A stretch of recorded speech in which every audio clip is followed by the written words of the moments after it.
In the 1950s, an obscure, unassuming photographer lived alone in Brooklyn, operating his business from a storefront.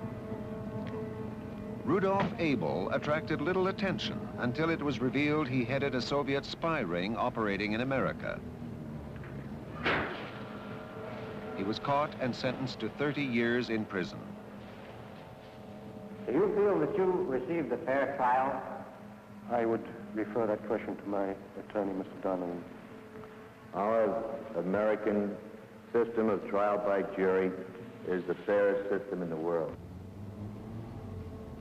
In the world of espionage, Abel was known as an illegal, a spy who lives under an assumed name and is controlled by Department S of the KGB. It is Department S that selects the agents who quietly blend into the societies of other nations and lead seemingly normal lives, while secretly carrying out orders passed to them from Moscow.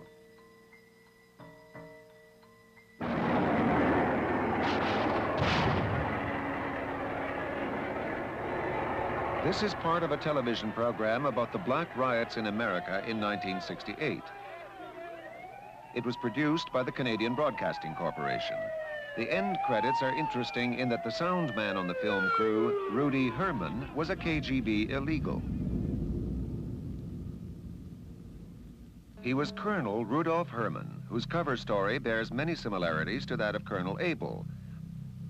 Both men entered the U.S. through Canada and both pursued careers in the film industry. Rudolf Herman went first to Toronto, where he lived quietly with his family in a small house on Sutherland Avenue. He was ordered to take a job with the Canadian Broadcasting Corporation. In 1969, Colonel Herman was ordered by Moscow to move from Toronto to New York and set up as a photographer while he organized his network of espionage in the United States. His appearance has been disguised and his voice electronically altered.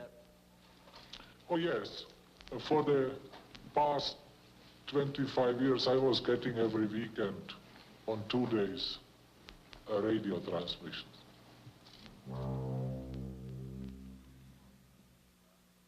When Herman was finally caught by the FBI, Richard Kinsey was deputy chief of the Soviet desk at FBI headquarters in Washington. He had been sent on meetings, or had been sent to meet people in Canada, for one thing, had he not? Yes, he had. Do you know anything about why he was sent up to Canada? I'd prefer not to go into to that. Colonel Herman traveled to Quebec City, where he went to Laval University and met with a Canadian economics professor named Hugh Hambleton. Hello, are you Professor Hambleton? Yes, I am, yeah. Hugh Hambleton is a specialist in petroleum economics. He has been named by Colonel Herman as a long-time trusted source. Professor Hambleton met Herman many times and supplied him with information. This interview was filmed with hidden cameras. How did you meet Rudy Herman? I came at Laval, as I remember. I mean, I'm pretty honest, because When did he come to Laval? I don't know the guy, your face is the guy. I'm being honest. I don't remember exactly. I just know I knew him at Laval. I certainly didn't know him anywhere else.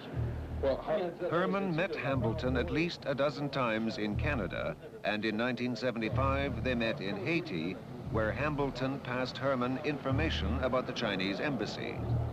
He must have come there to see you. There was a top-secret FBI RCMP operation targeting Professor Hambleton and Colonel Herman, codenamed Red Pepper. What was the reason for the meetings between Herman and Hambleton? Again, you're getting into what is still a sensitive area. I can say this, that Colonel Herman was ordered to contact Hambleton by his own admission, by his superiors in Moscow. But beyond that, I would not like to go. Professor Hambleton is not as naive as he might appear. During World War II, he worked for Free French Intelligence. After the war, he worked for Canadian intelligence in Germany. But then, in the late 1940s, he met in Ottawa with Vladimir Borodin, a senior recruiter for Soviet intelligence. But you met Borodino in '48, did you not?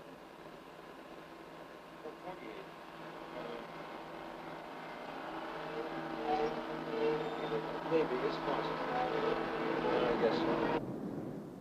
From 1956 to 1961, Hambleton had top secret security clearance when he worked for NATO in Paris. Professor Hambleton has also made 2 trips to Cuba. He met with a leading Cuban intelligence officer, Ricardo Escartin, who has recently been expelled from the United States for espionage activities. In 1975, he made a trip to Moscow. How come you went to the Soviet Union? I didn't go. But you didn't go to the Soviet Union at all? Soviet Union. What information? Later, he confessed to making a 10 to 12-day trip to the Soviet Union in 1975, where, in his own words, he was under considerable pressure from the KGB. Subsequently, the RCMP raided Hambleton's Ottawa residence and seized a shortwave radio and code books. Professor Hambleton was just one of Colonel Herman's contacts. Herman has provided the FBI with significant leads on Soviet agents operating in North America. His espionage activities were of the utmost importance. My job would be without any importance. I would definitely not spend such a long time in the United States. And besides, you know, during my years of service, I was several times promoted. Now Colonel Herman is somewhere in hiding in the United States, an illegal who came to the surface. Carlo Tuomi is another example of an illegal sent to America by Moscow. You were known as an illegal. What exactly is an illegal? Illegal is a foreign agent who enters the country with forged documents and establishes himself as a citizen of that country. Little by little acquires all the documentation, the driver's license, birth certificates, credit cards, and so on. Finds a job, gets all the credentials and all the background,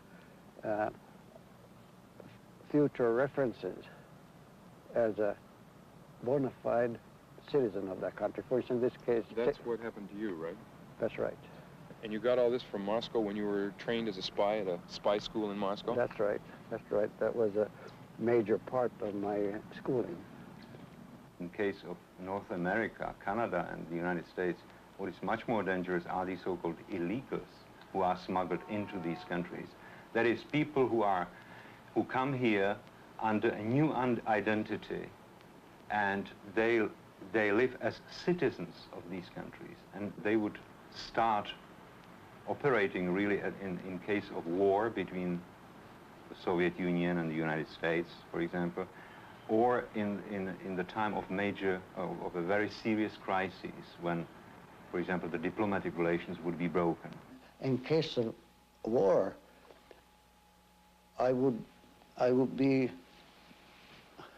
among other illegals, the only means by which the Soviet Union could get any military intelligence from the United States, because all their diplomatic means, all their open means would be cut off.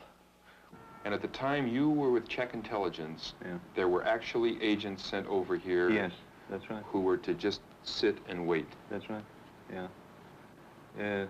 Very many. The Soviets use many routes to secretly place their illegals. The Soviet fishing fleets, which regularly stop at North American ports, have often provided the KGB with a secure means of landing their spies. Boris Stern was a photojournalist with the Soviet fishing fleet and recalls an incident he once witnessed. One time, we left a man in St. John's, Newfoundland. He had been kept in hiding on my boat. I thought, the other people on our boat thought, he was an illegal being dropped into Canada. You believe that this was a case of dropping a spy off in Canada? Yes.